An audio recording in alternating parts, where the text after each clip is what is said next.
voice. Yes. You all have a voice. Yes.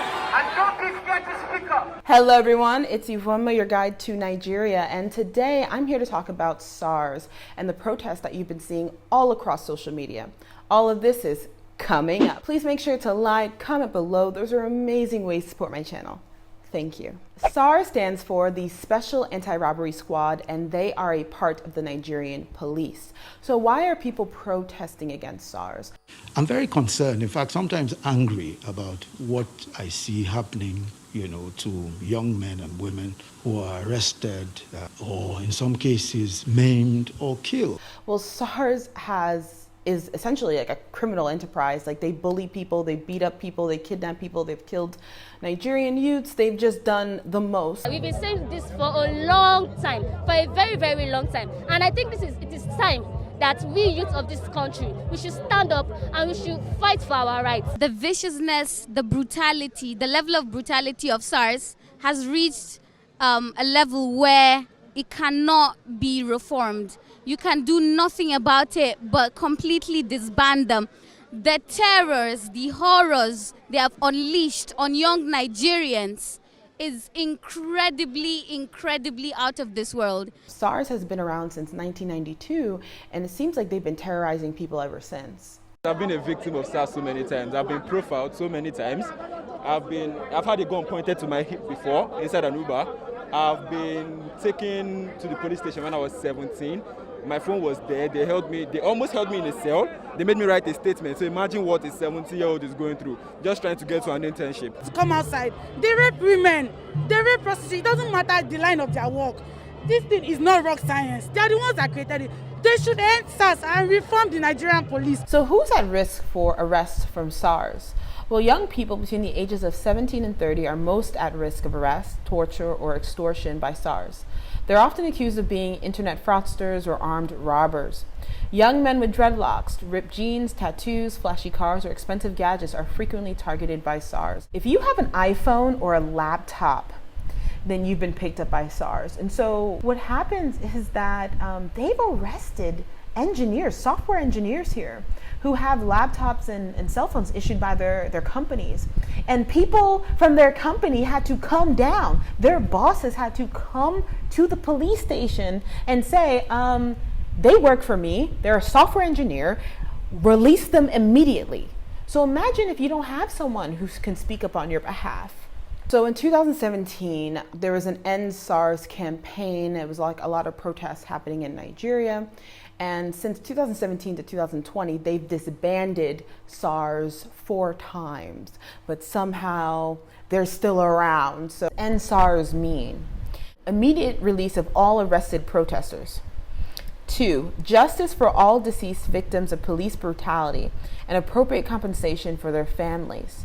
3, setting up an independent body to oversee the investigation and prosecution of all reports of police misconduct within 10 days. 4, in line with the new Police Act, psychological evaluation and retraining to be confirmed by an independent body of all disbanded SARS officers before they can be redeployed. This is random, but I read something about there's a governor that wants all SARS officers to be redeployed to fight Boko Haram, which I thought was very interesting. Okay, 5, increase police salaries so they are adequately compensated for protecting lives and property of citizens. In addition to increase, they should just pay them. A lot of police are not paid for months at a time. They have nothing. They have nothing. They are asking for the end of SARS. And the only way we can guarantee that this end actually happens is if our President Buhari, signs that executive order disbanding SARS.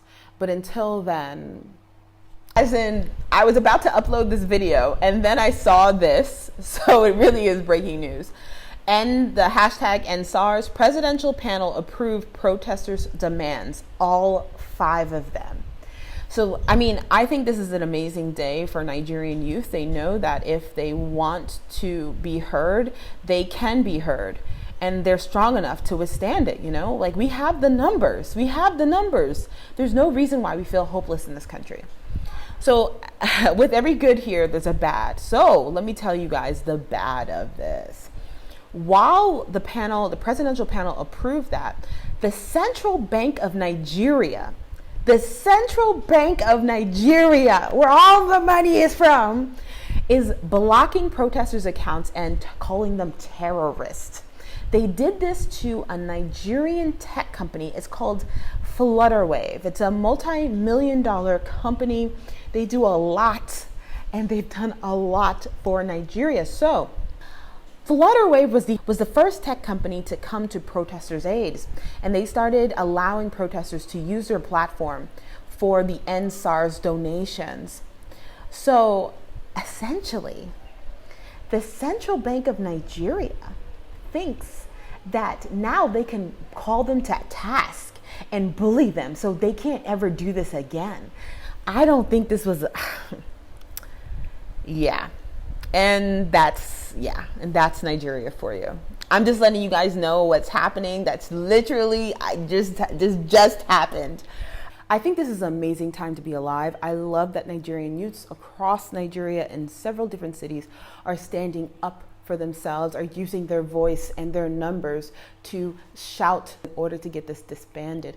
I love seeing the fight, right? Nigerians in the diaspora, now they're heavily involved and their voices are being heard and they're spreading the issue even further, right? They're magnifying. There's a common misconception here in Nigeria that Nigerians in the diaspora only care about Nigeria when it involves their enjoyment during Christmas, but they don't care about Nigeria outside of that holiday period. Of course, that is completely false. I love that all of us Nigerians on ground, Nigerians in diaspora have come together and are making our voices heard. Well, right now I'm currently in London for family reasons, but I'm heading back to Lagos next week. Now I'm passionate about it because I've been arrested by Sars 5 times.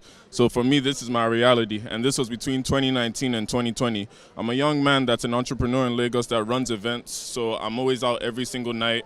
I throw parties, and then automatically I'm already under the radar because they generalize that I'm a Yahoo boy, they generalize I'm a thug, they generalize I get my money illegally when I work hard for my money. Because I have earrings, because I have a beard does not label me a Yahoo boy. Because I have a laptop, I'm not a Yahoo boy. Because I have a car, I'm not a Yahoo boy. Yet what I experience is what every single young person goes through. This is my reality. The world is talking about ENDSARS, they'll take it seriously. But if everybody in Nigeria alone is talking about it, they won't take it seriously. So we need help from everybody here to take it seriously, because again, this is what we have to go through every day. That we stand in solidarity with our brothers and sisters in Nigeria, that the decriminalization, the calling young people criminals, extorting them, robbing, raping, abusing them, the crime that's been committed by the police services, the security services that are supposed to be protecting them, has gone long enough. Some of us are victims of the police brutality in Nigeria and lucky to be alive today to speak about it. Enough is enough. We've come out to tell the government in Nigeria, as well as Nigerians in Nigeria, that we stand in solidarity and that SARS must be ended now. My sister, I'm happy with what I'm seeing. We're here to say ENDSARS, the criminal unit of the police force that have been killing people, that have been brutalizing the youth, that have been arresting people and extorting them anyhow. They are not doing their job, and we are trying to say ENDSARS. The process has been going on in Nigeria, and in London we decided to come together and demand that His Excellency President Muhammadu Buhari should put a stop to this. He should just end SARS. We don't want them anymore.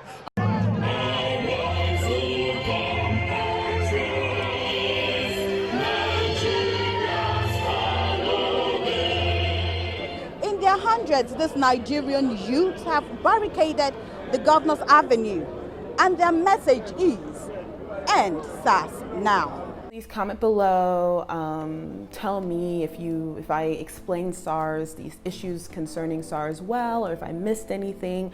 I'm learning as well as you. Thank you so much for watching.